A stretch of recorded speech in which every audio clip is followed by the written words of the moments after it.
அனைவருக்கும் வணக்கம். ஸ்ரீ வியாசர் ஜோதிடம் தங்கள் அனைவரையும் அன்புடன் வரவேற்கிறது. நண்பர்களே, நான் சில தினங்களுக்கு முன், அதாவது 2, 3 நாட்களுக்கு முன் ஒரு வீடியோ போட்டிருந்தேன். அதாவது அதில என்ன சொல்லியிருந்தேன்னா, அ ஜோதிடர்களையும் நுகர்வோர் பாதுகாப்பு சட்டத்தின் கீழ் கொண்டு வரணும்னு போட்டிருந்தேன். அதுக்கு ஒரு பிரதர் வந்து கமெண்ட் பண்ணியிருந்தாரு. அப்புறம் அவரா டெலீட் பண்ணிட்டாரு. நான் எதுக்காக அவர் டெலீட் பண்ணாருன்னு தெரியல. நான் வந்து அவர் என்ன சொல்றாருன்னா, நீங்க வந்து ஜோதிடர்கள வந்து இதில கொண்டு வர்றதா சொல்றீங்க. பிரைம் மினிஸ்டருக்கு கடிதம் எழுத போறதா சொல்றீங்க. ஜனாதிபதிக்கு எழுத போறதா சொல்றீங்க. டாக்டர்ஸையும் கொண்டு வாங்க. அவங்க அவங்க இத கொண்டு வாங்க. அவங்க வந்து எல்லா டெஸ்ட் எடுத்து முடிச்சுட்டு கடைசி வந்து இது பண்றாங்க. 1/2 மணி நேரத்தில கூட்டிட்டு வந்திருந்தா காப்பாத்தியிருப்போம்னு இது சொல்றாங்க. அந்த பிரதருக்கு நான் ஒரு பதில் என்னன்னா, டாக்டர்ஸ் வந்து ஆல்ரெடி நுகர்வோர் பாதுகாப்பு சட்டத்தின் கீழ் இருக்காங்க. எத்தனையோ பேர் அதுக்கு இழப்பீடு வாங்கிட்டு இருக்காங்க. என்ன பிரச்சனைன்னா, ஒரு டாக்டர் செய்த மிஸ்டேக் வந்து இன்னொரு டாக்டர் தான் கண்டுபிடிச்சு சொல்லணும். அதில ஏதாவது ஒரு இது நடக்கலாம். அது நடக்குதான்னு தெரியல, நடக்கலாம். 2வது இன்னைக்கு வந்து எல்லாமே கார்ப்பரேட் அந்த மாரி ஆயிடுச்சு ஹாஸ்பிட்டல்ஸு. மக்களும் பயப்பட்டுட்டு இருக்கலாம். எது இவங்களோட எல்லாம் நஷ்டஈடு எல்லாம் அதுக்குமே சில பேர் துணிஞ்சு பண்ணிட்டு தான் இருக்காங்க. அதுக்கு இல்லைன்னு சொல்லல. இப்போ வக்கீல்க வந்து சரியா வேலை செய்யலைன்னா, அவங்க மேல பார் கவுன்சில்கிட்ட புகார் அளிக்கலாம். பணம் வாங்கிட்டு வேலை செய்யல, ஏமாத்துறாருன்னா, அதுக்கு இது பண்ணலாம். பார் கவுன்சில்ல புகார் அளிச்சு, அதுக்கு அந்த வக்கீல்ட்ட வந்து ரெக்கவரி பண்ணலாம். அந்த வக்கீல் மேலயும் நடவடிக்கை எடுக்கப்படுது. அப்படியும் செஞ்சுட்ருக்காங்க. இப்போ இந்த ஜோதிடர் துறையில வந்து என்ன நடக்குதுன்னா, என்னமோ தங்கள வந்து கடவுள்கள் மாரி சொல்லிக்கிறாங்க.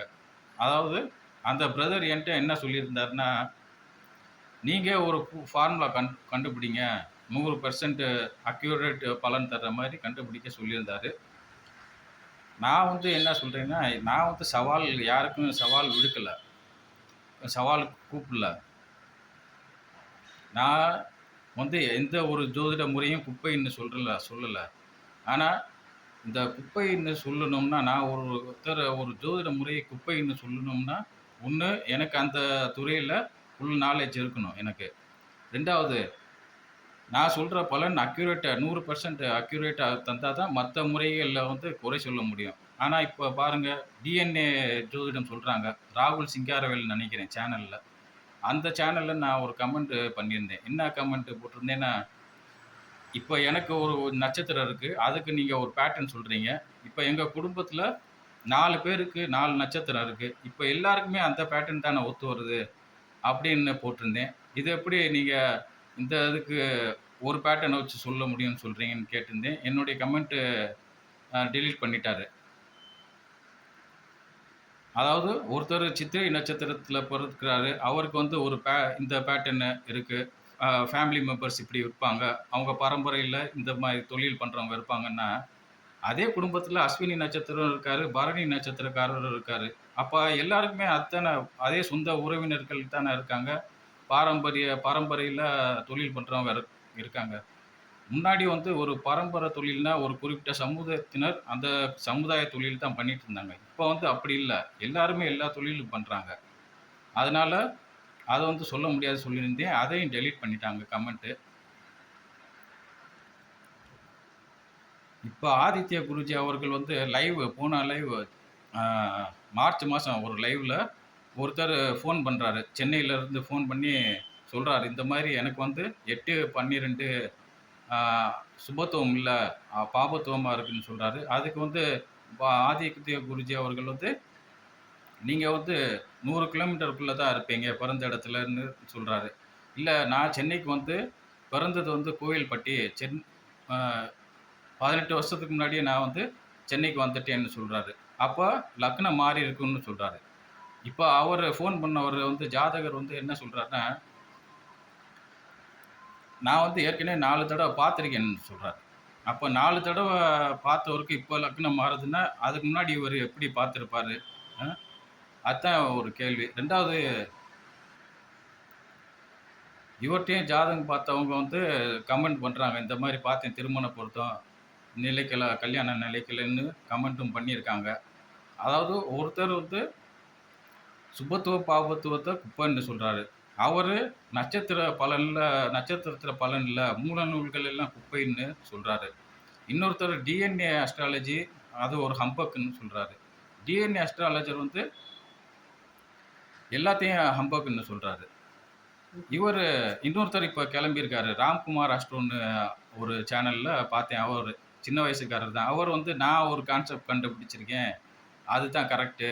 வாங்க டிபேட்டுக்கு வாங்கன்னு சொல்றாரு.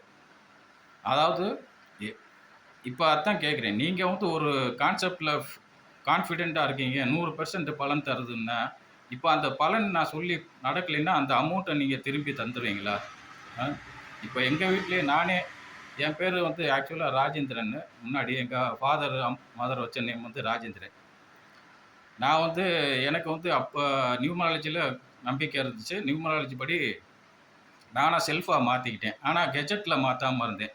எங்க மாப்பிள்ளை என்ன பண்ணாரு, இந்த டிவில கண்கள் எண்கள் நமது கண்கள்னு சேன புரோகிராம் வருது. அந்த சேனல்ல பார்த்துட்டு அவரு திருப்பூர் கூட்டிட்டு போனாரு. திருப்பூர்ல கூட்டிட்டு போயி எனக்கு எங்க மாப்பிள்ளை வீட்ல 4 பேருக்கும் நேம் மாத்திட்டாரு. ஃபுல்லா. ஒரு ஒரு இதுக்கு வந்து ஃபீஸ் வந்து 3000 ஒருத்தருக்கு மாத்த. நான் வந்து செலக்ட் பண்ணியிருந்த நேம் வந்து ரமண ரிஷிராஜன். அதில அது அப்படியே இருக்கட்டும். அது நல்லா இருக்குன்னு சொல்லிட்டாரு. அதுக்கப்புறம் எங்க மாப்பிள்ளை வீட்டுக்காரங்க அவங்களுக்கெல்லாம் பார்த்துட்டு, இப்ப பார்த்தோம்னா, அவர் செலக்ட் பண்ணி வச்ச நேம்ல வந்து எனக்கு வந்து ஹியூப்ரோ நியூமராலஜி படி 4 வருது.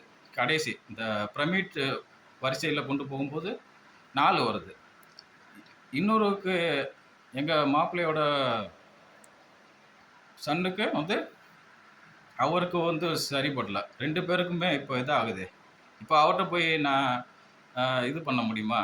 அதாவது ஆக்சுவலா நம்ம வந்து அமைதியா இருக்கிற காரணம் வந்து, சரி ஜோதிடத்தில வந்து 100% வந்து இது பண்ண முடியாது. 100% நான் ரிசல்ட் தர்றதா இருந்தா, கர்ணன் வந்து குந்தியோட மகன் தனக்கு சகோதரன்னு சகாதேவன் சொல்லியிருப்பாரே. அ விதண்டாவாதம் அதாவது எல்லாத்துக்குமே விதண்டாவாதம்லாம் பண்ணிட்டு இருக்கக்கூடாது. நம்மளால எல்லாருக்கும் எல்லா சமயத்திலயும் அக்யூரேட்டாலாம் பலன் சொல்ல முடியாது. எல்லாருக்குமே தெரியும். இருந்தாலுமே நான் வந்து ஒரு முறைய கண்டுபிடிச்சு அது சிறந்ததுன்னு சொல்றேன்ல. மத்தது வந்து குப்பைன்னு சொல்றதுக்கு நமக்கு என்ன அதிகாரம் இருக்கு? அப்படி அதிகாரம் இருந்துச்சுன்னா, அதற்கு வந்து நீங்க கேரண்டி தரணும். இப்ப அயர்ன் பாக்ஸ் வாங்குறாங்க, கேரண்டி தர்றாங்க. மெடிக்கல்ல ஒரு டாக்டர் வந்து தையல் ஊசி வச்சு தச்சிடுறாரு. அதுக்கு வந்து நஷ்டஈடு வாங்குறாங்க. நம்ம வந்து சொல்றோம். அப்புறம் யாருமே பணம் கேட்கறதில்ல. திரும்பி கேட்கறதுக்கு திரும்பி யாரும் கேட்காதனாலேயே நமக்கு வந்து ஒரு தைரியம் வந்து என்ன வேணா பேசலான்னு ஆயிருச்சு. இப்படிதான் எல்லாருமே இப்ப கிளம்பி இது பண்ணிட்டு இருக்காங்க. நாம சொல்ற பலன் வந்து 100% இது பலன் அளிக்கும்னா, நாம வந்து ஒரு கேரண்டி தரணும். அதாவது நான் சொல்ற பலன் நடக்கலைன்னா, உங்க அமௌண்ட்ட திரும்ப தந்துருவேன்னு. அப்படி செய்ய தைரியம் இருக்கா யாருக்காவது? அ மக்கள் வந்து கேட்கறதில்ல. சரி ஏதோ பார்த்தோம். யாராலயும் புலம்பிட்டு தான் போறாங்க மக்கள் வந்து. மக்கள் வந்து புலம்புறாங்க. இப்ப நேத்து கூட ஒரு சேனல்ல பார்த்தேன். இந்த அ கோயம்புத்தூர்காரர். அவர்ட்டயும் எங்க உறவினர் வந்து காட்டியிருக்காங்க. ஜாதகம்லாம் பார்த்துருக்காங்க. 3000 அப்போ ஃபீஸ் வாங்கியிருக்காரு. ஒரு 1 வருஷத்துக்கு முன்னாடி. ஒரு ஜாதகத்துக்கு 3000 வாங்கியிருக்காரு. இப்ப அவர் வந்து என்ட்ட சொல்றாரு. எல்லாம் இத பார்த்தேன் என்ன திரும்ப என்ட்டயே வந்து கேட்குறாரு. என்ன நடக்கும்? என்ன நடக்கும்னா, நீங்க அவர்ட்ட போய் பார்த்தீங்களா? இப்ப என்ட்ட கேட்டீங்கன்னா, எனக்கு அவரு ரிலேட்டிவ். நான் சொன்னா உங்கள பத்தி எல்லாமே தெரியும் எனக்கு அப்படின்னு நினைப்பீங்க. அவர்ட்ட பார்த்தீங்க. அப்ப அவர்ட்ட பார்த்துட்டும் திரும்ப என்ட்ட வந்து இது பண்றீங்களேன்னு கேட்டேன்.